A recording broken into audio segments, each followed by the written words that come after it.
اب میں آپ کو بتاتا ہوں کہ اگر کوئی امیر آدمی یا وقت کا بادشاہ بھی اللہ کا شکر ادا کرے گا، اللہ اس کو زیادہ دے گا اور عطا کرے گا، اور اگر کوئی غریب آدمی بھی اللہ کے لیے شکری کرے گا تو اللہ اس کے رزق میں کمی کر دے گا، اللہ اس کا دیا ہوا چھین لے گا، اس کی رزق میں کمی ہو جائے گی۔ میں آپ کو واقعہ سناتا ہوں، بنی اسرائیل کا واقعہ ہے کہ ایک آدمی جو ہے وہ سفر کر رہا تھا صحرا میں، اس نے دیکھا کہ ایک آدمی ہے، انتہائی غریب آدمی ہے، اس کے پاس پہننے کو کپڑے تک نہیں ہیں اور ریت کے اندر وہ لیٹا ہوا ہے۔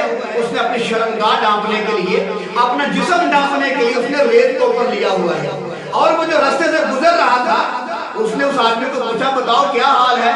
وہ جو ریت میں لیٹا ہوا تھا اس کو پوچھا کہ بتا تیرا کیا حال ہے؟ اس نے کہا بھائی میرا کیا حال ہے، میرے پاس تو کچھ بھی نہیں ہے، میرے پاس تو کپڑے بھی نہیں اوپر لینے کے لیے۔ تو اس نے کہا بھائی اللہ کا شکریہ ادا کیا کرو۔ اس ریت میں لیٹنے والے نے کہا بھائی میں شکریہ ادا کس بات کا کروں اللہ کا؟ اللہ نے مجھے کیا دیا ہے؟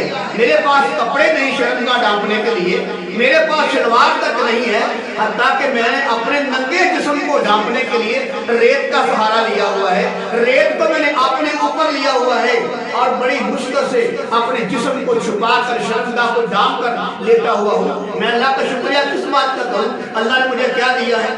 اب جب اس نے یہ بات کہی تو تھوڑی ہی دیر کے بعد، چند منٹوں کے بعد اللہ نے ہوا بھیجی، ایسی تیز ہوا آئی تو اس ہوا نے اس کی ریت کو اڑا دیا اور وہ بالکل ننگا ہو گیا۔ تو معلوم ہوا اگر کوئی غریب آدمی بھی اللہ کی شکری کرے گا تو اللہ اسے وہ جو دیا ہوا ہے وہ بھی واپس لے لے گا، لیکن اگر کوئی امیر آدمی چاہے بادشاہ کیوں نہ ہو، اگر وہ بھی اللہ کا شکر ادا کرے گا اللہ اس کو زیادہ دے گا۔ میں یہاں بھی ایک واقعہ بتاتا ہوں، ایک بادشاہ تھا، وہ انار کھا رہا تھا، اور انار کھاتے کھاتے، انار کے دانے کھاتے کھاتے اس کی پلیٹ میں سے ایک انار کا دانہ زمین پر گر گیا، اور اس نے وہ سبحان اللہ کہہ کر یا الحمدللہ کہہ کر اللہ کا شکریہ ادا کرتے ہوئے وہ انار کا دانہ پکڑا، اپنی پلیٹ میں رکھ لیا، تو وہ جو انار کا دانہ تھا وہ ہیرا بن گیا۔ تو میرے عزیز بھائی اگر شکر کریں گے تو اللہ زیادہ دے گا۔ قرآن میں کہتے ہیں لَئِن شَكَرْتُمْ لَأَزِيدَنَّكُمْ، شکر کرو گے تو تمہیں زیادہ دوں گا، وَلَئِن كَفَرْتُمْ إِنَّ عَذَابِي لَشَدِيدٌ، اگر تم نہ شکری کرو گے تو میں تمہیں عذاب شدید دوں گا۔ میرے عزیز بھائی شکر کریں گے تو ہمارا ہی فائدہ ہے، نہ شکری کریں گے تو اللہ کا کوئی نقصان نہیں ہے، ہمارا ہی نقصان ہے۔ تو میرے عزیز بھائی ہر لمحے، ہر آن، ہر گھڑی میں اللہ کا شکریہ ادا کرنا چاہیے۔